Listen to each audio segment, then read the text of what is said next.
A diversidade na configuração familiar não é algo do modernismo do século em que vivemos. Você sabia que no Novo Testamento tem uma estrutura de família bem diferente para os padrões da época? Eu te proponho a refletir comigo nesse vídeo a respeito da configuração familiar narrada lá em Lucas, capítulo 22, do verso 7 ao 13. Nós vamos ler apenas 2 versículos para não estender muito o vídeo, mas você pode ler o texto inteiro aí na sua casa. Diz assim lá em Lucas 22, 10. Ao entrarem na cidade, vocês encontrarão um homem carregando um cântaro de água. Sigam-no até a casa que ele entrar e digam ao pai de família.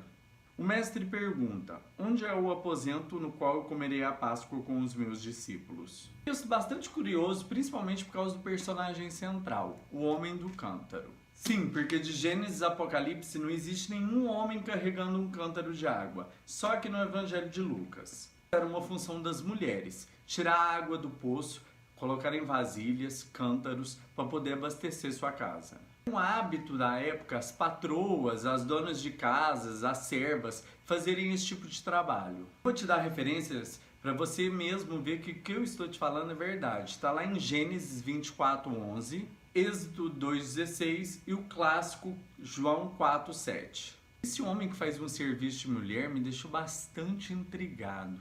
Que homem naquela época ia aceitar fazer um ofício feminino? Sim, porque se a sociedade atual é machista, imagina 2000 anos atrás. Imagina as pessoas daquela cidade vendo um homem passar no meio da cidade com um cântaro na cabeça. Outra coisa que me chama bastante atenção é que ele não era o pai da casa, ele não era o chefe da família. Como diz o verso 11, Jesus manda Pedro e João seguir o homem do cântaro até a casa que ele entrasse e procurar o pai da família, ou seja, o dono da casa. Quem será que esse homem com cântaro era? Arthur, ele era um servo da casa. Mesmo assim, esse era o papel da serva fazer, ou até mesmo da dona da casa. Mas se fosse um servo, ele não ia aceitar fazer uma atividade com característica tão feminina. Uma sociedade muito mais machista que hoje em dia, lembra? Nós não vemos na Bíblia nenhuma mulher que saiu para pescar com os homens, nenhuma mulher que era pescadora. Eram papéis bastante estabelecidos. Papel de homem, papel de mulher, ainda mais tendo uma autoridade masculina sobre ele. Ele não era o chefe da casa. Quem esse homem era?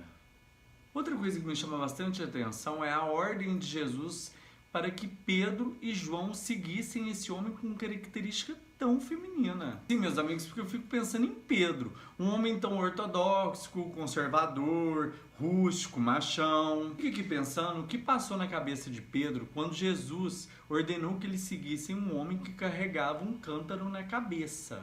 Sim, porque Pedro sabia que isso era serviço de mulher. O que não me preocupa muito que passou na cabeça de João, já que nós sabemos que ele é o discípulo mais amoroso, diferente de Pedro, conservador, rústico, machão, vivia com a espada na cintura, enfim.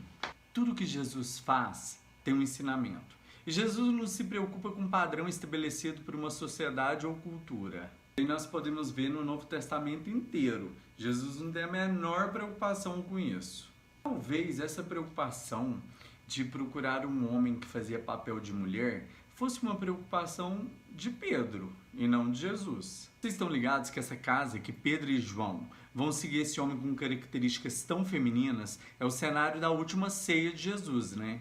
Você lê os próximos versículos seguintes. Sim, esse é o cenário da famosa A Última Santa Ceia, pintada por Leonardo da Vinci. Ainda perceber quem estava na última ceia de Jesus antes da crucificação.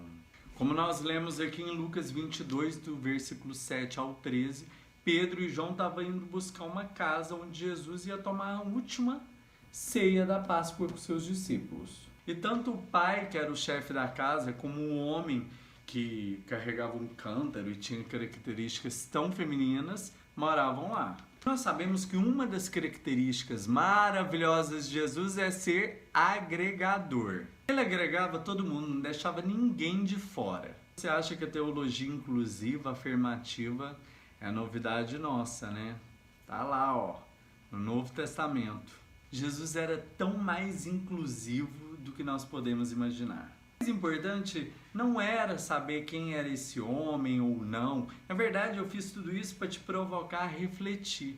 Porque nós sabemos sim, como a Bíblia diz, que tinha um homem que fazia papel de mulher, um homem com características muito femininas, que era carregar um cântaro na cabeça. O mais legal é saber, entender e perceber que a última ceia de Jesus, a famosa Santa Ceia, foi feita numa casa cheia de diversidade. Lindo isso! Jesus sempre foi um cara bem à frente de seu tempo, tanto daquele tempo como do tempo de hoje, porque ele não tem nenhum problema com a diversidade e com o diferente.